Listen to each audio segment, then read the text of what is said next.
Today we're going to be going over all of the plugins in Logic Pro and what they do, as explained by me, Mattie, a pro professional producer. Pro professional? This is part 3 of what I imagine is going to be a 5-part series on every single plugin. If you want to watch parts 1 and 2, check the description below. If parts 4 and 5 are out, you can find them in the description below. If they're not, hit the subscribe button so you don't miss a thing. Let's continue our journey about learning every single plugin in Logic. But that will do it for the EQ part of this video. Now we're going to hop into the next section of Logic plugins, and we're going to go into filter, auto filter, bada bang. Auto filter and EQs are very closely related to each other. And what I mean by that is that oftentimes auto filters are just EQs or specific EQ curves that are moving to the beat. In this case, an auto filter might be this.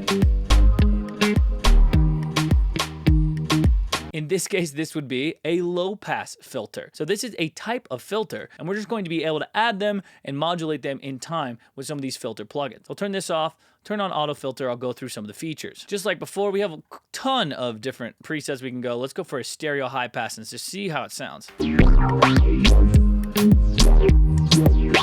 Now there's a lot going on here. We can choose what different type of filter we have. We can choose the envelope or how the sound is going through that filter, the distortion. We can choose the LFO or the low frequency oscillator and how fast it's actually going to affect this. In this case, we're going every 2 bars. We're gonna flip this stereo phase 180 degrees.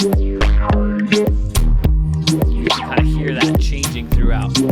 Quite a craziness going on here for sure. This is a bit more advanced, but it can give you some really cool sound. I recommend just going through the presets, going through and seeing what sounds good, trying out a couple. If they work, great. And then if you like to, you can adjust these further to fine tune your settings. Let's change it to the next type of filter, which would be the EVOC 20 filter bank. I'm just gonna go through some of these presets so you can hear what this sounds like, and I'll explain it.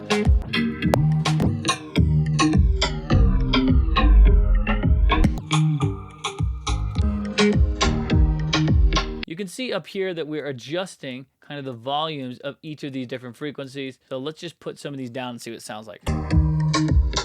Cool.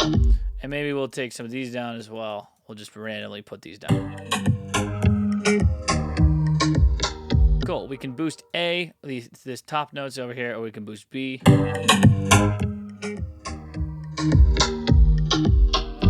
We can also fade A and B together depending on which signal we want. So let's go, if we put it here, we can kind of get a mix of both of these frequencies. So we can also make a little band pass right here depending on what we want. This is saying the biggest thing that you need to know are the types of waves that you're using to modulate, or the LFO, how long this will modulate over, in this case 4 bars. So for every 4 bars, you'll have a complete cycle of this phaser in this case. You can also see the resonance here is a big determination for this factor. You can also add some more stereo width, you can add some overdrive if you want to. You can change the band pass here. We can get some really cool sounds just right off the gate with some of these filters that are available in the EVOC filter bank. And that actually goes into the next filter, which is the EVOC 20 track oscillator. I'll turn off the filter bank and we'll just use the track oscillator. I'll go through some presets here so you can hear it.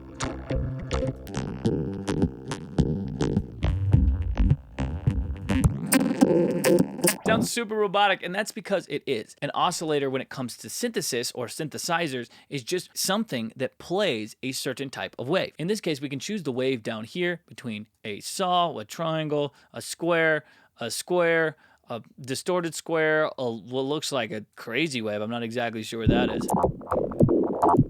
Yeah, you can change the attack and release like a normal synthesizer. You can change the FM ratio or the frequency modulation ratio. What's happening is it's using the noise to come in as a signal and then play an actual synthesizer with the noise that's coming in plus the synth. In this case, the noise plus synth. We're using the wave combined with the noise to create something new, to create an interesting sound. This is a bit advanced when it comes to the synthesis side of things, and if you are just starting out, wouldn't recommend using this. I have never used this in a single track ever. So there you go. Let's move on to the next one. Going on to filter, we have the Fuzz-Wah. What's cool about a wah pedal is it's kind of doing exactly what I was talking about before with these resonant frequencies. It's using a filter, something like this, kind of like a boost, and just wow, wow, wow. Hopefully that visualization made sense with my voice and moving the EQ. Let's go into the auto wah and just see what it sounds like. Once again, we can go through some presets.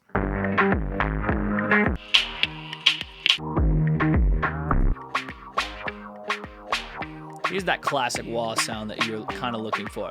We also have a compressor and a fuzz knob. Fuzz is just really heavy distortion. Compression, we've already been over. Auto wah is something that will just take the depth, the attack, release, the wah level, the relative Q, and make exactly what I was talking about before. Wow, wow, wow. Oftentimes, wah pedals also have something that looks like this that are moving in tandem with each other. So you can kind of take a high pass and go through it like that with kind of a resonance peak. Wahs are also normally focused on the high end of things. Wahs come from guitar specifically, and a lot of them are happening in this kind of mid to high mid range rather than low or super high end. So just keep that in mind.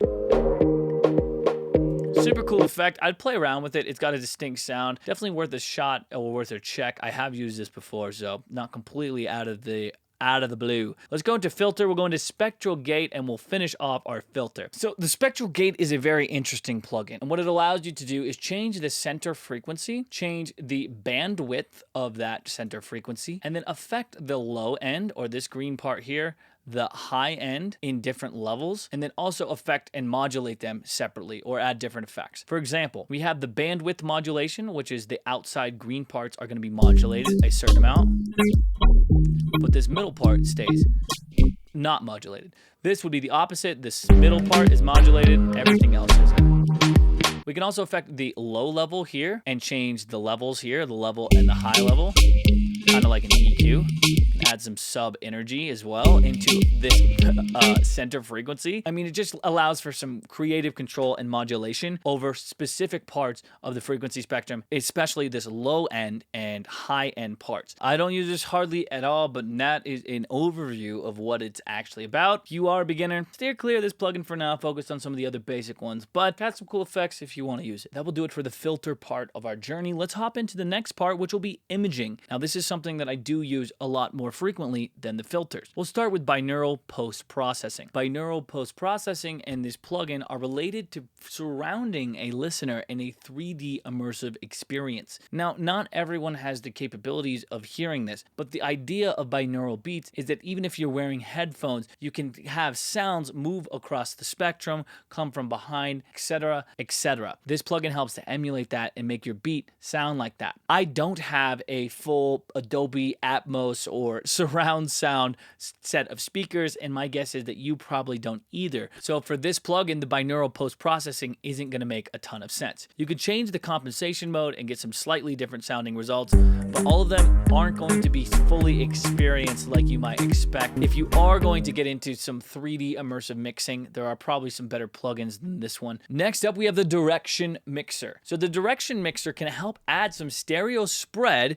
to your sound, and this can be helpful for that kind of that idea that I was talking about before with the binaural beats. Actually, Logic has included a binaural panner. If you right click on the pan knob in here, you can kind of put this in the same thing. This is what this direction mix is doing as well. We can spread it as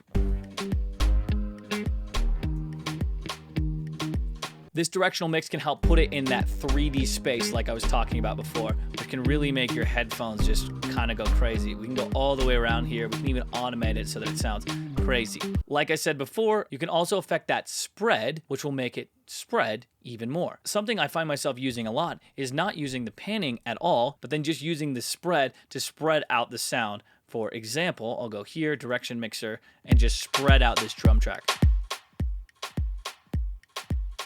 Another note here is this LR stands for left right, where this MS stands for mid side. I won't get into mid side versus left right now, but just know that they are different. Let's go on to another imaging plugin, which is the one I use the most frequently in Logic as a stock plugin, which is the stereo spread. This graph is a really good representation of what this does. What this is saying is that any frequencies that are involved between 20 and 50 hertz are going to be panned in this way. Then at this next cutoff, 50 to 100 will be panned in this way, focusing on the left, and this is focused on the right. Most times for this stereo spread, I'll put this down here so that it's a more gradual ramp up, and I'll also start it a little bit higher in the frequency spectrum than starting it down at 20 hertz, which you can't even really hear anyways, but starting it maybe at like 150 hertz, and then going here and having this will make my stereo spread of my upper frequencies only a little bit more distinguished. So check out what this sounds like.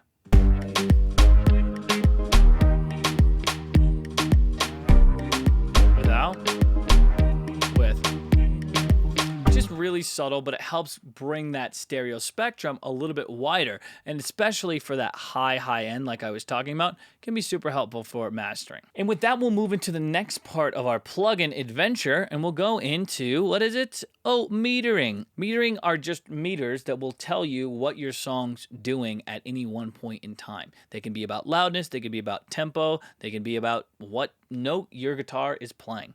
Let's start with BPM Counter, which is exactly what it sounds like. BPM stands for beats per minute, and it's a measure of your tempo, or in other words, how fast or how slow your song is. Most Logic projects have a BPM counter up at the top here that says tempo. And if you don't, you can click on this caret, click on Customize Control Bar Display, and then add it in to your LCD here by clicking Tempo. I always recommend having that on so you know how fast or slow you're going. In this case, we'll turn on BPM and we'll put it on the stereo out.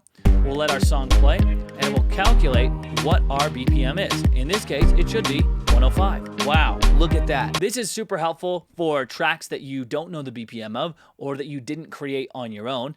Moving on to the next metering plugin, we have the Correlation Meter. This Correlation Meter is really helpful for determining phase issues in your mix. In this case, a +1 value would indicate a perfectly balanced stereo phase. A -1 would be completely out of phase. If the left speaker and the right speaker are completely out of phase, those waves are going to come together in the mono signal and completely cancel each other out. You won't be able to hear anything. We really want this correlation meter to be closer to 1. It doesn't have to be exactly perfect. We're not going to deal with that every time. But looking where it's at now is knowing that we won't have really any problems when we sum to mono with our phase and losing signal like we might if we had phase problems. Check it out if we invert the phase right beforehand. It sounds super weird from my end, and as you can see, that +1 went completely to -1. And if we sum to mono, we lose so much. And that's exactly what this correlation meter is helping us determine. Next up on the metering plugin list, we have Level Meter, which is just determining your peak level in decibels. What's also cool about this is we can change that from peak to RMS, which stands for root mean square, peak and RMS, true peak and RMS. These are all different ways of measuring that volume and where our song is at from a volume perspective. I don't often use this meter though for volume in Logic. I prefer using the next plugin, which is the Loudness Meter itself. This gives me a different way of measuring it in LUFS, or loudness units full scale. This is just a different way of measuring these decibels, and it's more accurate for actual mastering purposes. When we're trying to master something, using LUFS can be a really good guide. I often shoot for around -12 to -9 LUFS in my songs to make sure that the master is actually hitting the desired dynamic loudness level that I want it to. The M stands for momentary, the S is for a more medium, well, for a longer time period, and then I is for integrated. And if we click start, we can see what our integrated is from whatever range we want to from when we click start to pause. So our integrated is around -14. But what you need to know is that -14 is okay, but for most genres, especially like pop, heavy EDM, you're gonna want that up to -10, -9. Okay, we took a quick detour. It's a different day, but we are back at it. Getting into the next set of plugins, we'll be talking about the modulation plugins in Logic. When we're referring to modulation plugins, we're often referring to changes in the sound profile over time, usually using something called an LFO or low frequency oscillator. We'll get into that more as we dive into some of these programs. We've also talked about it a little bit with some of the previous plugins, but let's hop in. And the first plugin we'll talk about is the Chorus, which is one I find myself using a lot. I actually really enjoy Logic's stock Chorus plugin. It's simple and it sounds good. A Chorus plugin will take the audio spectrum and make it more stereo. Take a listen to what this does if I put the mix up at 100% and put the intensity at 100% as well. It's slightly altering each one of the left and right speakers to make it seem more stereo and give more width. We can change that by adjusting the intensity and then adjusting the mix knob. The mix knob in this case works like a wet or dry signal, just like what we did with our reverb and delays. The rate is how fast that this signal will be changed between speakers. The higher the rate, the faster the changes. If you put it all the way up to 20 Hz, you can start to hear some fluttering. The default is usually what I keep it at. I'll adjust the intensity as need be, and then adjust the mix as need be as well. If you click on this D mode button right here, everything will be left or right, and there will be no need for a mix knob because nothing will be down the center. Check it out.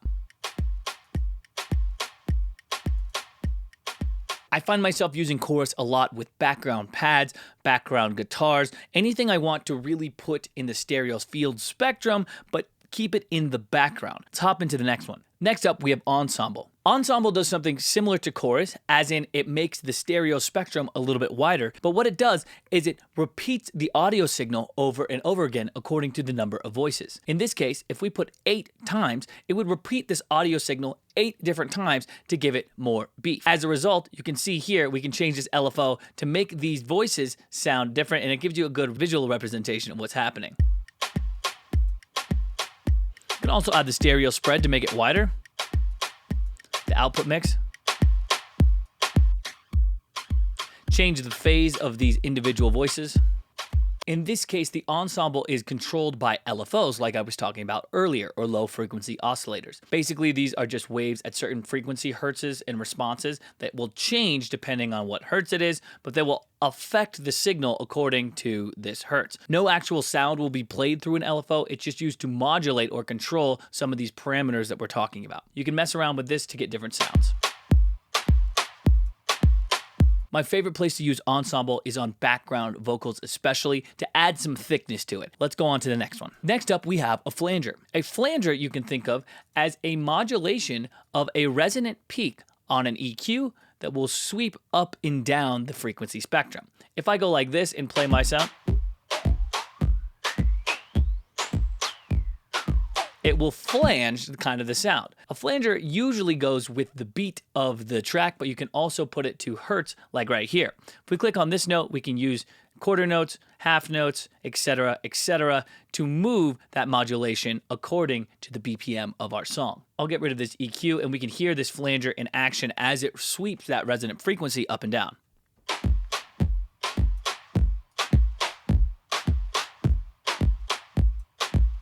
You can also hear that it's happening differently in each different speakers. We can adjust the intensity, the feedback, and the mix to get different levels of this flange effect. I'll use flanging the most on subtle lead vocals or background vocals, where I'll turn the mix knob down to maybe like 10% or below, just to give it a little bit more extra stereo width and depth. Or I also like using it on guitar tracks to give them a really unique sounding stereo effect. Next up for modulation, we have the Microphaser. The Microphaser is modulating the phase of each individual wave with the beat of the music, or in this case at, 200 hertz. And you can change it to do either one. I don't often use the Microphaser, but it can be a cool trick to get some really unique sounding stuff. Check out what happens if I put up the feedback and the intensity on this track. My brain is going crazy. I'm hearing the different phase problems going on in the left and right speaker, and it sounds really peculiar. If I were to put this into mono, you'd probably find that you'd lose a lot of that beef. Next up, we have modulated delay. This is a delay like normal, but this time we have an LFO responsible for changing the sound or modulating it over time. You can see here we either have a flanger or a chorus knob that we can use. We have that D mode like before to get everything out of the middle if we want to. We also have a D warble if we find ourselves warbling too much or fluttering too much. We can adjust the LFO right here. We can adjust the phase and the output mix just like normal. We also have a nice bandpass filter if we want to use it as well. Let's take the output mix down and just hear what this delay sounds like as if we were really using it. I don't think I've ever used Logic's stock modulation delay in any of my tracks, but it can be a cool way to get some unique sounds. Next up, we have a phaser. Phasers to me sound very similar to flangers, but we're messing with the phase of the audio signal. You'll notice that it's kind of sounding like that resonant peak is moving up and down just like it was before. We might have a more narrow cue and then sweeping to whatever the beat might be. But this time we're messing with the phase of the individual notes themselves. So let's check it out. Just like before, we have some presets. Let's just choose one. We have the LFO we can adjust for here. We have the sweep, we have the floor and the ceiling, or in other words, what the lowest part of the EQ spectrum it's going to be, and the highest part of the frequency spectrum it's going to be. We have the feedback, just like when we have a delay, or how much it's going to feed back into itself, or how long it's going to last. We have a dry, wet knob in the mix, minus or even plus. And then we have the LFO, which we can adjust accordingly. Like before, we have 2 different rates. We can even sync them to the BPM of the song by using here.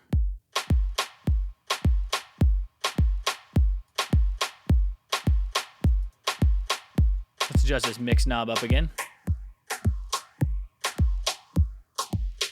I'm not using phasers super often, and when I do, they're very subtle, much more subtle than what I did here, but I do use them occasionally. Moving on to the next modulation, Ringshifter. I love Ringshifter, and if you don't know what a Ringshifter is, it just sounds cool. Let me play it for you on this drum kit.